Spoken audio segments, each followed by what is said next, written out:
നവജീവൻ അഭയകേന്ദ്രത്തിലെ ഉമ്മമാർ. നാമെല്ലാം ജീവിതത്തിലേക്ക് ചുരുങ്ങിയപ്പോൾ കണ്ണെത്താത്ത ഇടങ്ങളിലേക്ക് മൂകമായി മടങ്ങിയവർ, സന്തോഷത്തിലും ദുഃഖത്തിലും പരസ്പരം തണലായവർ.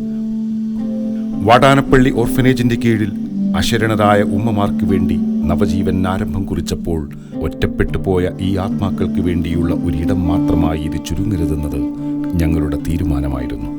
ആകാശം തണലായ ഇവരുടെ സ്വപ്നങ്ങളും പ്രതീക്ഷകളും ഒരു കിടക്കയിലേക്കും 3 നേരത്തെ ആഹാരത്തിലേക്കും ഒതുങ്ങിപ്പോവരുതെന്നു.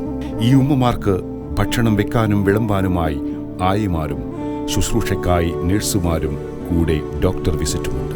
കിടപ്പ് രോഗികൾക്കായി പുതുതായി ആരംഭിച്ച പാലിയേറ്റീവ് കെയർ യൂണിറ്റ് അടക്കം വൈകുന്നേരങ്ങളിൽ നടക്കാനും വർത്തമാനം പറഞ്ഞിരിക്കാനും വ്യായാമം ചെയ്യാനുമായി റിക്രിയേഷൻ പാർക്കും.